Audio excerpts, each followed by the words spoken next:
ating tawag. But ito, nasa linya na po natin ang lagi nating kausap, ang Public Information Officer po ng Sarangani, si Ma'am Joanna Grace Lapore. Joanna, magandang umaga po, ma'am.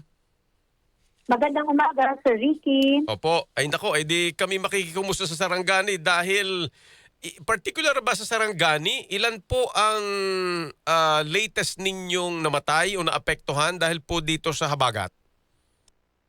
As of July 11 po, alas 7 ng gabi, ang reported po na recovered bodies declared na confirmed dead ay 10 po, 9 from Malapatan.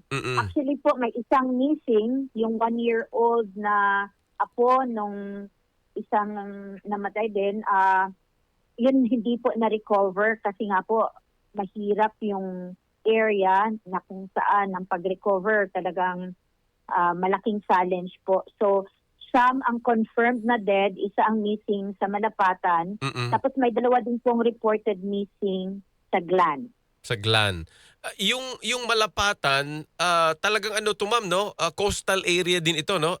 Landslide ang kuwan po din nila. Parang ikinasawi.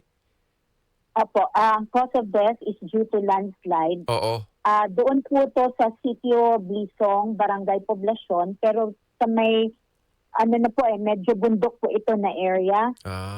Ang naging problema lang po, madaling araw nangyari yung landslide, kaya po talagang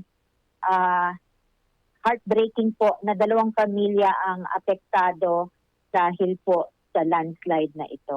So ma'am, ang missing kaninyo ay 2? Tama po ba? May 2 pang missing? May isang missing sa Malapatan, yung 1-year-old. Oo. Tapos yung 2 po sa Glan ang missing. Yun naman Glan. po sa Barangay Alegado. Ayun. Couple po yung missing sa Glan. Opo. At itong mga May ito... 2 po transferred. Opo. Anong mga to sa nalunod kaya itong mga to, ma'am? Or ano ho ba mga ito? Landslide pa rin landslide po. din. Landslide. Oo. Opo. Kasi so, ma'am, oo. Go ahead, ma'am. Yes Opo. po.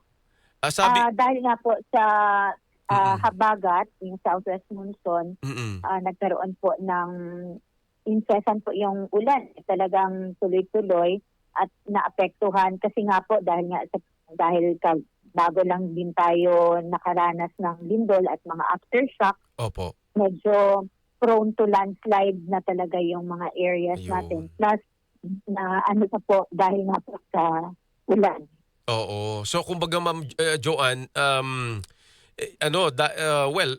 slightly dahil din doon sa naging mga paglindol na naapektuhan po yung kondisyon ng mga lupa. Opo. Isa rin po yun. Opo. So, may mga areas din po tayo na flooded at saka may mga areas din po tayo na mas lumala yung artificial dam, yung kaya nagkakaroon tayo ng efforts for breaching itong damming dahil na po delikado. So, yung ating panawagan talaga sa ating mga kababayan na nasa ilog, yun yung talagang evacuation. Kapag merong call for evacuation, talagang dapat prompt talaga yung pag-respond para doon. Opo. So sa mga evacuee, ano po ang latest na number natin sa mga nasa evacuation center po ngayon?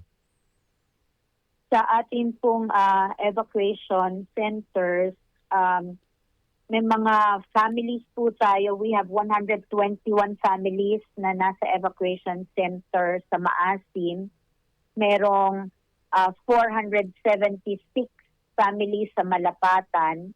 Sa Glan, 50. Dahil po naman yun sa flooding, that is apart from yung mga yung mga naapektuhan na rin dati sa lindol. Opo. Naku, gustuhin ko bang kwentuhin pa kayo dahil yun nga ho, tayo bumabangon pa, di ba? Panay ang tawag namin po sa inyong pangungumusta doon sa lindol. Opo. Medyo kinapos lang tayo, ma'am, sa oras ngayon.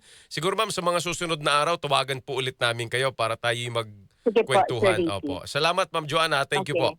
Salamat, Sir Ricky. Alright. Si Ma'am Joanna Grace Lapore, Public Information Officer po